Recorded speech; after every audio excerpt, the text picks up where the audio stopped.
1 Samuel, chapitre 16. L'Éternel dit à Samuel, « Quand cesseras-tu de pleurer sur Saül? Je l'ai rejeté, afin qu'il ne règne plus sur Israël.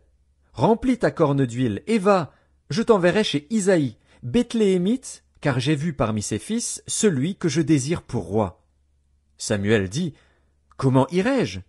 Saül l'apprendra, et il me tuera. » Et l'Éternel dit, « Tu emmèneras avec toi une génisse, et tu diras, « Je viens pour offrir un sacrifice à l'Éternel. » Tu inviteras Isaïe au sacrifice, je te ferai connaître ce que tu dois faire, et tu oindras pour moi celui que je te dirai.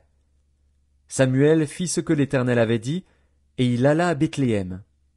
Les anciens de la ville accoururent effrayés au-devant de lui et dirent, « Ton arrivée annonce-t-elle quelque chose d'heureux? » Il répondit, « Oui, je viens pour offrir un sacrifice à l'Éternel. Sanctifiez-vous, et venez avec moi au sacrifice. » Il fit aussi sanctifier Isaïe et ses fils, et il les invita au sacrifice. Lorsqu'ils entrèrent, il se dit, en voyant Éliab, « Certainement, loin de l'Éternel est ici devant lui. » Et l'Éternel dit à Samuel, « Ne prends point garde à son apparence et à la hauteur de sa taille, car je l'ai rejeté.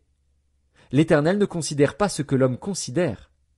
L'homme regarde à ce qui frappe les yeux, mais l'Éternel regarde au cœur. » Isaïe appela Abinadab, et le fit passer devant Samuel. Et Samuel dit, « L'Éternel n'a pas non plus choisi celui-ci. » Isaïe fit passer Shamma, et Samuel dit, « L'Éternel n'a pas non plus choisi celui-ci. » Isaïe fit passer ses 7 fils devant Samuel, et Samuel dit à Isaïe, « L'Éternel n'a choisi aucun d'eux. » Puis Samuel dit à Isaïe, « Sont-ce là tous tes fils? » Et il répondit, « Il reste encore le plus jeune, mais il fait paître les brebis. » Alors Samuel dit à Isaïe, « Envoie-le chercher, car nous ne nous placerons pas avant qu'il ne soit venu ici. » Isaïe l'envoya chercher. Or il était blond, avec de beaux yeux et une belle figure. L'Éternel dit à Samuel, « Lève-toi, oins-le, car c'est lui. » Samuel prit la corne d'huile et l'oignit au milieu de ses frères. L'Esprit de l'Éternel saisit David, à partir de ce jour et dans la suite. Samuel se leva et s'en alla à Rama.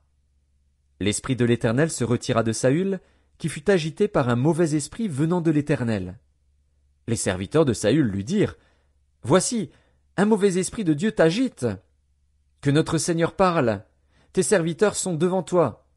Ils chercheront un homme qui sache jouer de la harpe, et, quand le mauvais esprit de Dieu sera sur toi, il jouera de sa main, et tu seras soulagé. » Saül répondit à ses serviteurs, « Trouvez-moi donc un homme qui joue bien, et amenez-le-moi. » L'un des serviteurs prit la parole, et dit, « Voici, j'ai vu un fils d'Isaïe, Bethléemite, qui sait jouer.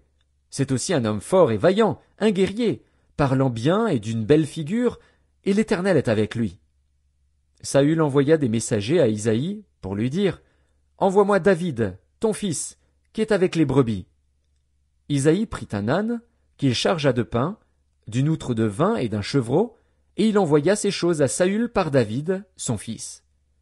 David arriva auprès de Saül et se présenta devant lui. Il plut beaucoup à Saül, et il fut désigné pour porter ses armes. Saül fit dire à Isaïe, « Je te prie de laisser David à mon service, car il a trouvé grâce à mes yeux. » Et lorsque l'Esprit de Dieu était sur Saül, David prenait la harpe et jouait de sa main. Saül respirait alors plus à l'aise et se trouvait soulagé, et le mauvais esprit se retirait de lui.